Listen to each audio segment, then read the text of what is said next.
Bonsoir à tous et bienvenue dans Yes Weekend, votre émission culturelle sur Calédonia. Et ce soir, nous recevons l'un des chanteurs de reggae les plus illustres de sa génération. Il s'agit du leader de Danakil, Balik. Et voici notre teaser pour vous en dire un petit peu plus sur le personnage. C'est parti.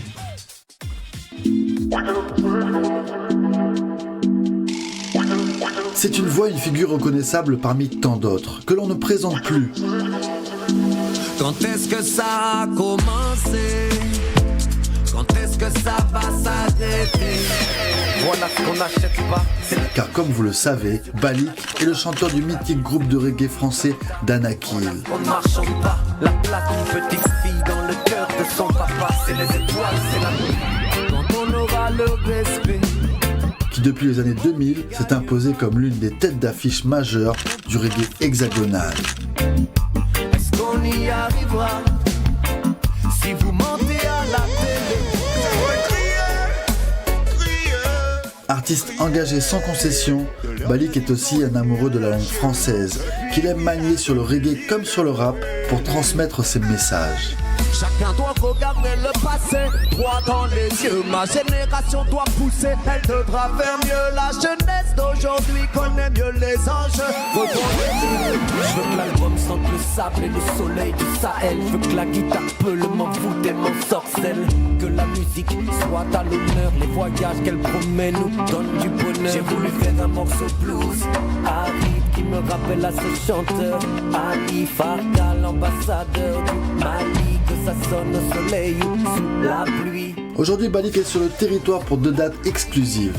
L'occasion pour nous d'en savoir plus à propos de cet artiste qui n'a plus rien à prouver. Chasser l'ennui, juste pour chasser l'ennui. Je ferai le tour du monde. Je ferai le tour du monde. Et il a fait le tour du monde justement, comme la musique d'Ali Farka, pour venir se produire en Nouvelle-Calédonie. Nous recevons ce soir en direct de notre duplex de Nouméa, Balik, le leader de Danakil. Bonsoir Balik. Salut, comment ça va? Ça va très bien et toi? Ouais, nickel, magnifique. C'est un honneur de te recevoir aujourd'hui dans cette émission. Tu nous Merci. viens de Tahiti? Ouais, j'étais juste avant de venir ici, j'étais à Tahiti. Ouais. Il paraît que c'était le feu là-bas. C'était magnifique, mortel, super. La musique comme le voyage, quoi. Vous savez comment c'est, hein, ces îles-là pour nous. Là. Moi, je suis un gars de la banlieue parisienne. Hein, quand j'arrive là, je respire. Tu m'étonnes. Et d'ailleurs, la première fois que tu viens ici, c'est en 2011 avec ton groupe. Et cela fait 8 ans que tu n'étais pas venu, si je ne me trompe pas. Exact. C'est au moins ton 4e passage en Nouvelle-Calédonie avec ou sans Danakil. Qu'est-ce que tu retiens de tes voyages ici, toi qui as beaucoup voyagé? En fait, vraiment, moi, j'adore venir sur les îles. Je trouve que chaque île a vraiment a sa particularité. Toutes les ambiances sont différentes, soit Tahiti, la Réunion, la Nouvelle-Calédonie, la Guadeloupe. J'ai déjà de base, j'ai un truc quand je suis sur une île parce qu'il y a toujours une espèce d'identité propre à l'endroit et identité qui est très forte ici. J'ai des souvenirs, on en parlait rapidement en antenne de notre première venue quand on était justement monté à Poniriwan, qu'on a joué la dernière fois, on est venu jouer aussi à Koné. Donc voilà, c'est ce que je retiens de mes précédentes venues ici, c'est quand même, mes souvenirs les plus forts ont quand même été dans le nord de l'île quand on quitte un peu la ville. Nouméa qui est sympathique, mais qui, finalement, honnêtement, qui ressemble un peu, qui peut être un peu n'importe quelle ville entre guillemets. Alors que dès qu'on part dans le nord, effectivement, là, on est dans des choses qu'on voit qu'ici. Et voilà, c'est ça. C'est surtout mes souvenirs de campagne. Mais c'est un peu partout. Je suis un gars de la campagne. Je vis en banlieue parisienne, mais dans la forêt, moi aussi, dans les régions forestières. Et voilà, dès que je me retrouve un peu dans des endroits où la nature prend le dessus, c'est là que je me sens bien, quoi. Et ici, on appelle même ça la brousse, tu sais. La brousse. Alors, chez moi, c'est la forêt, chez vous, c'est la brousse. Voilà, exactement. On va en profiter pour en apprendre plus sur Danakil aussi, comme tu es là, et aussi sur toi, parce qu'on a envie d'en savoir plus sur tes projets. Je crois que tu as au moins un album à ton actif, si je ne me trompe. En solo, tu veux dire, en dehors du groupe? Ouais, c'est ça, l'album solo. Parenthèse, qui est sorti en 2019, et on a fait une belle tournée là-dessus, et justement, je suis en ce moment en train de terminer l'enregistrement et la réalisation du 2e opus, qui sortira début 2027, mon 2e petit projet solo, plutôt hip-hop toujours. Excellent. Et alors, est-ce que c'est du bonus de faire sa carrière solo en parallèle de la carrière de groupe, justement? Ouais, carrément. Ouais, je n'ai pas aucune obligation de le faire et tout, mais j'ai toujours dit que voilà, moi, mes influences, c'est le reggae, le hip-hop. Les gens me connaissent beaucoup plus à travers l'identité du groupe Danakil et à travers tout ce qu'on a pu faire dans le reggae. Mais j'ai beaucoup écrit mes textes pour Danakil sur des beats hip-hop. Donc je me suis toujours servi de ça et du coup faire cet album solo, c'est pas vraiment une perspective de carrière, c'est plutôt un kiff. Le premier album que j'ai fait en 2019, je crois que ça faisait 10 ans que je voulais le faire, que je parlais de le faire, mais il y a une actualité qui est forte avec le groupe, donc il faut que je puisse me dégager le moment c'est ça qui est plus difficile. Donc 2019, j'avais une fenêtre, j'ai fait un premier opus, on s'est éclaté, on s'est régalé, donc là j'ai ma fenêtre pour faire mon deuxième et voilà. Mais ouais, c'est vraiment, et du coup je fais du hip-hop parce que c'est ma deuxième influence. Je cherche pas à faire un mix entre reggae et hip-hop. J'essaie pas de faire un mélange entre Danakil et ça. Parce que si je fais du reggae, j'ai ma meilleure équipe, je vais avec eux. Alors là, voilà, je change d'équipe, je pars avec des gens qui sont avec d'autres potes, d'amis d'enfance, dont DJ Cash qui est avec moi là sur ce mouvement. Et voilà, et je développe ce côté-là de mes inspirations et de mes aspirations aussi. Tu sembles aimer la poésie, tu aimes manier la langue française, on dirait que c'est un kiff pour toi? Ouais, bien sûr. Ouais, je trouve c'est une belle langue. En tout cas, belle langue ou pas belle langue, c'est la mienne. Donc, ce qui est important pour moi, c'est d'exprimer le plus justement possible une émotion pour faire une bonne chanson. C'est ça. Et moi, ma langue, celle dans laquelle je peux maîtriser, c'est toutes les nuances émotionnelles, c'est le français. Donc, et oui, j'ai de la chance. Je trouve que j'ai de la chance que ma langue maternelle soit, je trouve, une langue riche, pleine de relief, de vocabulaire, de sonorité. Je trouve que c'est une belle langue, ou en tout cas pour faire de la musique. Eh bien écoute, je te propose qu'on regarde un extrait qui était déjà dans le teaser, en parlant de tes propres sons à toi. C'est le morceau Blues Aride. On va l'écouter un petit peu plus pour s'imprégner de ça. Yes. C'est parti. Voir des signes dans les choses. Voir des signes dans les choses. Mystique pure et claire comme une mer de nuages. Comme un grand lac dans un désert. Une vision ou un mirage. Faut prendre le temps de s'arrêter sur la beauté des paysages. Mais si ta vie c'est la course, frérot, faut pencher dans les virages. Je veux les contours de la vie se dessinent sur mon visage. La famille dans mon sillage. J'ai voulu faire un morceau blues aride qui me rappelle à ce chanteur Ali Farka, l'ambassadeur du Mali. Que ça sonne au soleil ou sous la pluie. Au soleil ou sous la pluie. Je ferai le tour du monde. Je ferai le tour du monde. Juste pour chasser l'ennui. Juste pour chasser l'ennui. Je ferai le tour du monde. Je ferai le tour du monde. Comme la musique d'Ali. Au soleil ou sous la pluie. Comme la musique d'Ali Farka, c'est magnifique. Dis donc, alors, cette chanson, qu'est-ce qui te l'a inspiré? C'est le Mali, bien sûr, mais ouais, c'est différent de ce qu'on a l'habitude d'écouter quand même. Ouais, c'est une période où je revenais de 2 années au Mali, donc forcément bercé par toutes les sonorités, les musiques africaines, l'héritage culturel d'Ali Farka Touré. Ce qui m'a inspiré, le beatmaker avec qui je bossais m'a proposé cet instru qui était plus world que hip-hop en fait. Exact. Ouais. Je l'ai trouvé hyper original. Il y a quelque chose qui m'a plu et pourquoi ça m'a mis sur le canal de parler d'Ali Farka Touré et pourquoi je l'ai appelé Blues Aride parce que le sample de guitare qu'il y a dedans, dès qu'il me l'a envoyé, ça m'a mis dans ce truc ouais, j'ai trouvé que c'était une guitare blues. Je sais plus pourquoi j'ai dit aride, j'ai dû aimer l'association des mots. Ça sonnait bien. Parce que c'est le blues du soleil. Et voilà, c'était l'inspiration du moment. C'était en 2018-2019, ça fait déjà 8 ans. Là, on n'est ni dans le rap vraiment, ni dans le reggae. C'est comme tu disais, de la world music sans... C'est pas un gros mot, la world music, mais c'est vrai que c'est quelque chose... Ouais. Non, au contraire, tu vois, de toute façon, moi, je me sens pas, j'ai pas besoin d'être identifié, soit rap ou autre chose, puisque sur ce projet-là, personne m'attendait vraiment. J'ai pas eu, c'était pas l'intention d'aller faire d'aller plus loin que Danakil en fait. C'était vraiment le plaisir de suivre les envies telles qu'elles se présentaient. Donc le beatmaker me connaît bien. Il y a des morceaux de rap beaucoup plus classiques, il y a des morceaux plus chansons. Dans cet album, il y avait un morceau avec Oxmo Puccino aussi qui est très chanson que je trouve trop bien réussi. Il m'a vraiment fait l'honneur d'avoir bossé très sérieusement et d'avoir fait un très beau morceau. Un grand monsieur. Et voilà, donc il y a un peu de tout. Et moi, quand j'ai entendu cette instru, je me fous de savoir ce que c'est. Ça me fait voyager. J'ai envie de faire un truc dessus. Et voilà. Mais tu sembles entretenir des liens particuliers avec le Mali, si je me trompe.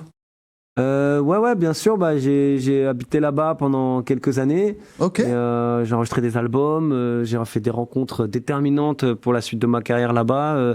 Manjoul, chez qui j'étais allé enregistrer cet album en 2010 avec tout le groupe. On était partis à 15 là-bas enregistrer. On est resté d'abord 2 mois là-bas tous ensemble. J'ai rencontré les choristes qui ont travaillé depuis 15 ans maintenant sur tous les albums d'après, puis qui maintenant sont en tournée avec nous en France. Je suis retourné m'installer là-bas, je suis resté quelques années. Ah ouais. Cette équipe-là, tout le monde habitait là-bas. Manjoul était au Mali, Pamela Badjogo, qui est une artiste qui a une carrière super aussi. Elle est gabonaise, mais elle habitait à l'époque au Mali. Gapti, qui lui est ivoirien, c'est la troisième personne de la section chœur qui est avec nous maintenant aussi. Il habitait là-bas aussi avec sa femme, ses enfants, puis là maintenant il est en Bretagne. Pamela est à Lyon, on se retrouve tous en France au même moment. Ça fait 2 ans qu'on est en tournée ensemble. Voilà, après 15 ans de travail en studio, depuis 2-3 ans, on est ensemble aussi sur scène. Donc pour moi, le Mali, ça a été la connexion de tous ces moments, tous ces éléments, et puis un vrai coup de cœur culturel, musical, et je suis resté quelques années. Ouais. C'est vrai que je pensais notamment à Manjoul, qui est une figure incontournable du reggae music, qui vous accompagne depuis des années, qui avait son studio là-bas notamment. Ouais. D'ailleurs, qu'est-ce que tu penses de l'ambiance au Mali? C'est un peu compliqué en ce moment. Bah ouais, le Mali, le problème c'est que depuis lors, c'est très chaotique. Moi, en 2010, j'y étais une première fois, c'était juste avant le début des vrais problèmes. En 2012, il y a eu le premier coup d'État, le coup d'État qui a été entre guillemets la raison de ma première venue là-bas, parce que je suivais ma femme qui bossait à l'UNICEF et donc qui a été envoyée là-bas. Okay. Après, il s'est passé plein de choses depuis. Aujourd'hui, c'est vrai que c'est une situation compliquée. Maintenant, moi, j'y ai pas été depuis un certain temps. Ouais. De toute façon, les Français ne peuvent plus y aller. Donc, c'est une lutte politique. Après, je trouve que c'est un assez juste retour des choses. Je voudrais pas rentrer trop dans le détail pour pas dire de conneries, mais je suis pas choqué du fait qu'on interdise la délivrance de visa aux Français. Quand je vois tous mes frères là-bas qui peuvent pas venir en France. Donc c'est normal, balle au centre, ils ont bien raison, je trouve. Le retour de bâton. C'est normal en fait. Et d'ailleurs, à l'image du Mali, instable, il y a la guerre, mais c'est le cas un peu partout sur Terre en ce moment. On pense à plein de pays, le Soudan, il y en a des tonnes. C'est alarmant cette situation Ouais, c'est alarmant, moi, bien sûr. C'est décevant surtout, et puis c'est des comportements, tu vois, le comportement, moi en tout cas de la Russie, je l'ai trouvé archaïque. Tu vois, pour moi, aller attaquer ton voisin pour des territoires, c'est pas ce siècle, tu vois. Enfin, il y a un truc que je trouve, je vais dire un mot, c'est pas le bon, mais je fais exprès, je trouve ça démodé, quoi, tu vois. Bon, voilà, derrière, ils ont mis un clown aux États-Unis 2 fois de suite. Non.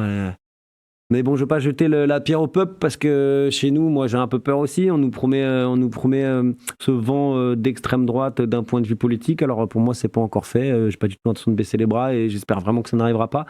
Mais ouais, il y a un courant, il y a un espèce de repli sur soi-même un peu partout à l'international. Il y a quelques bonnes nouvelles. La Hongrie vient de virer son facho, la Orban. Du coup, elle revit. J'ai l'impression, je pense que Trump va se planter, j'en suis à peu près sûr, c'est pas possible d'aller aussi loin. Ouais, il va se planter, il est en train de se planter. Poutine, c'est encore autre chose. Tu vois, je suis pas un spécialiste politique, mais je vois Trump comme un clown débile et Poutine comme un mec plus dangereux. Mais je sais pas. Et justement, les leçons de l'histoire ne nous ont rien appris, mais par contre, l'histoire a gardé un morceau précieusement. On va écouter tout de suite un extrait de Danakil, incontournable, si tu vois ce que je veux dire. Pas encore. C'est parti. De l'équipe, il y avait quelqu'un qui s'appelait effectivement Bob Marley, qui nous a donné beaucoup. Alors, le morceau qui arrive, c'est le Marley Tune, Run the Music. Je ne vous entends pas beaucoup, j'aimerais vous entendre chanter ça beaucoup plus fort, beaucoup plus fort. Je suis né dans une famille modeste. L'injustice et la guerre sont des choses que je déteste. J'ai grandi dans les champs à répéter les mêmes gestes pour gagner un peu d'argent, car la misère m'est indigeste. Je n'ai pas connu mon père, il était capitaine. Il venait d'Angleterre, cette terre n'est pas la mienne, mais ma passion n'est pas là. Bientôt je pars de chez moi, j'embrasse tendrement ma mère qui a tant fait pour moi. Où je vais je ne sais pas, mais Dieu guide mes pas et je me sens quelque part être quelqu'un à part. Tellement de sentiments se bousculent dans mon cœur qui palpite et grandit en écrasant la peur. La vie me fait mal, je crains pour mes frères et sœurs. Je voudrais le bien mais le mal fait son beurre. Moi je veux jouer de la voix et devenir chanteur, générer de la joie avant que l'espoir ne meure. J'ai 16 ans, je bosse, j'avance avec bravoure, avec des potes, je sors mon premier 45 tours. Que la force soit avec moi, le chemin sans détour. La cigale m'entendra, en tout cas je ferai tout pour.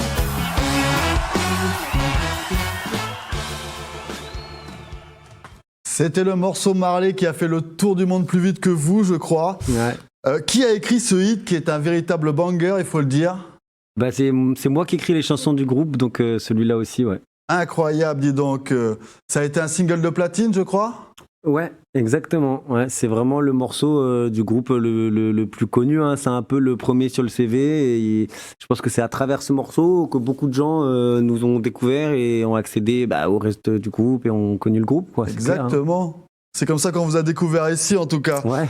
Alors, Danaki, disons que vous arrivez après Réglisse et Sinsemilia, un petit peu dont vous êtes en quelque sorte les héritiers, hein, qui étaient là un petit peu avant vous. Vous touchez non seulement le public reggae, mais aussi le public de la chanson française, il me semble. Ouais, je crois. En tout cas, je vois pas de. Je trouve ça plutôt,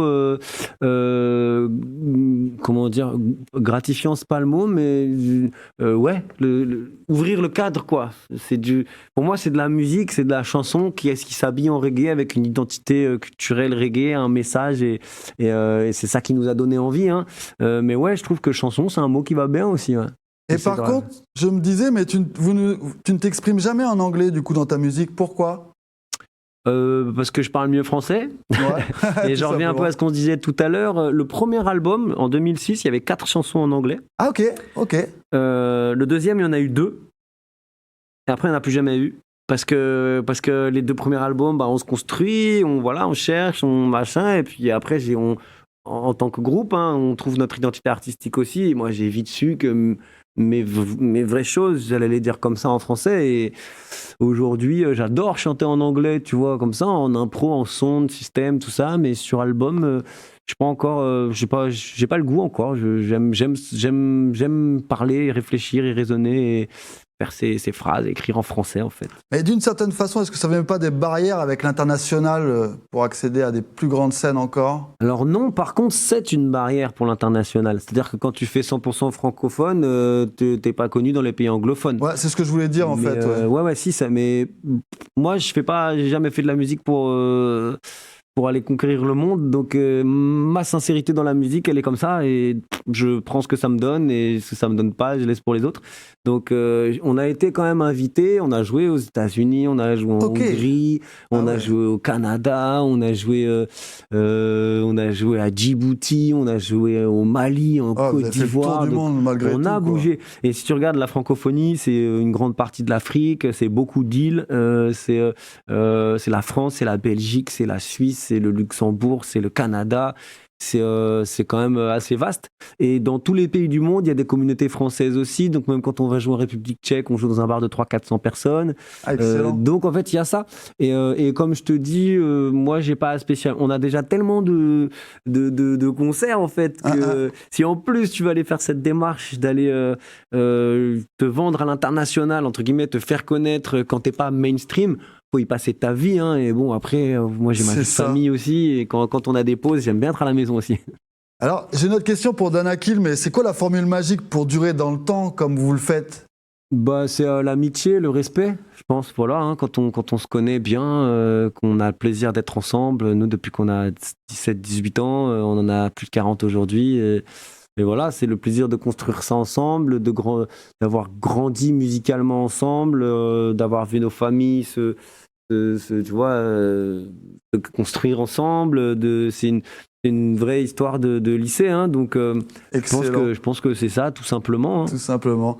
Eh bien, écoute, Balik, je te propose qu'on regarde un extrait cette fois d'un reportage. Ce matin, tu étais au lycée Jules Garnier, enfin plutôt hier. Yes. Et du coup, hier, c'était un grand moment. Hein, on va partager ça avec nos téléspectateurs. Carrément. C'est parti. Le combat continue, puisque la balle n'a pas ôté l'espoir de ma vue. J'ai encore des choses à dire, encore des choses à faire. C'est pas l'heure de mourir, c'est pas non plus la manière. Il y a des gens qui comptent sur moi, moi je compte sur les gens intelligents, ce sont les plus dérangeants. C'est avec eux, sous les restes dans la soupir, que jusqu'au dernier soupir, on rentrera les coups durs. Il a suffi d'un échange sur TikTok pour que ce concert s'organise ce midi au lycée Jules Garnier. Le CPE de l'établissement, Olivier Guldman, a profité de la venue au pays de Balik, le chanteur du groupe Danakil, pour proposer un moment de partage et d'ouverture aux élèves. Moi, je l'ai choisi, alors déjà pour 2 raisons, parce que le reggae, c'est quand même quelque chose que les élèves ici écoutent énormément, et aussi parce qu'on a pu s'en apercevoir dans son discours, il est très pédagogue. C'est aussi un puits de science, c'est un poète. Il a le bon contact avec les enfants. On l'a vu aussi bien dans la verbalisation que dans le mouvement, hein, aller au contact des gens. Et on l'a vu aussi pendant l'entretien à la maison des lycéens. C'est quelqu'un qui est très pédagogue et qui a beaucoup de messages à faire passer. Donc c'était vraiment l'artiste idéal. Pari réussi pour l'établissement. Au-delà du moment, les élèves ont effectivement écouté les messages de l'artiste. On peut être d'accord ou pas d'accord avec lui, mais il faut quand même les écouter. Parce que je pense que son message qu'il veut transmettre est pertinent et intéressant à écouter, parce que je pense que ça peut faire changer les choses de son point de vue et du point de vue de tout le monde. C'est bien pour les élèves du lycée qu'ils ont vu que malgré ce qu'il a traversé, il a su traduire sa façon de penser de la société à travers la musique. Parcourir le monde et voir ce que la vie propose. Vivre au grand air et marcher dans les champs de roses. Visiter les Et voilà pour cet extrait au lycée Jules Garnier. Dis donc, quelle ambiance! Ouais, franchement, c'était mortel. C'était vraiment un très très bon moment. C'est assez étonnant quand même, il y avait énormément de jeunes là pour le coup. Ouais, il y avait tous les lycéens. En fait, ça a été organisé par l'établissement et tout. Donc ils avaient mis tout le monde dehors, annulé l'heure de cours pour tout le monde de 11h30 à 12h45. Et je crois qu'ils leur avaient pas dit ce qui se passait. Tout le monde était là, savait pas ce qui allait arriver. Okay. Et du coup, ça a créé un petit truc. C'était très bien vu. Ça a créé un petit truc vraiment, un petit moment unique. On a joué 6 morceaux, genre 40 minutes, je crois. Et voilà, c'est toujours cool. En plus, voilà, les jeunes, moi, ça me parle. Hein. J'aime bien m'adresser à eux. C'est des gens qui sont en construction. Et donc, j'aime bien leur passer mes messages. J'ai chanté, mais j'ai expliqué tous les morceaux. J'ai expliqué le contexte de pourquoi celui-ci, pourquoi celui-là, donc comment j'avais écrit, quand il est sorti, tout ça, pour créer cette petite interaction avec les jeunes, quoi. Tu as pris ton temps, mais d'une certaine façon, tu as fait ta plus grosse scène, j'ai l'impression là. Et ouais, puisque il y avait plus de monde au lycée avec tous les étudiants réunis que dans les clubs où on va jouer, qui sont des clubs de, je crois, 400-500, je pense. Ah oui, ils étaient plus de 1000 personnes là. Il y avait 1600 personnes. 1600 personnes. Ouais. 1600 jeunes assis là. Puis c'est marrant parce qu'au début, on se regarde, qu'est-ce que c'est, on commence tranquille, et puis sur 40 minutes, le truc monte et on finit tous ensemble, debout, c'est mortel. C'était une bonne expérience alors. Ouais, c'était super, vraiment. Alors du coup, ça a du sens tout de même, ces petits moments de rencontre hors concert que tu vas chercher à un certain public là ? Ah, ça a énormément de sens. Alors, je remercie Peul Seven qui a organisé ma venue ici. C'est eux qui ont organisé ça. Je l'ai même pas demandé, j'aurais même pas pensé, tu vois, mais j'ai accepté tout de suite. Par contre, dès qu'ils m'ont proposé, parce que voilà, en fait, c'est aussi ça le bon côté de la musique et d'avoir l'occasion d'aller loin comme ça de ta terre de base. C'est ces expériences-là. Ça a rien à voir, mais on a souvent joué dans des prisons aussi avec des associations de prisonniers, des concerts d'une heure et quart dans le cadre de venue sur l'île. On a fait ça en région parisienne aussi, mais c'est des moments qui sont en dehors du cadre de ce que tu fais, mais tu vis des moments. Alors la prison et le lycée, ça n'a rien à voir, mais t'as des moments forts avec des prisonniers aussi à la fin d'un concert, comme t'as des moments forts avec des étudiants du bout du monde, pour moi, parce que je viens du bout du monde, hein, je peux pas être beaucoup plus loin. Donc c'est des moments qui sont vraiment uniques.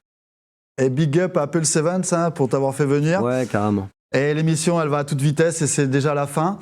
Alors Balik, un dernier mot pour les Calédoniens qui vont venir à ton concert ? Eh ben franchement, je suis trop content d'être là, je suis trop content de revenir. Alors effectivement, là c'est un peu court, j'ai pas le temps de monter, je le regrette énormément parce que comme je l'ai dit, mes plus belles heures quand même malgré tout, c'était en brousse.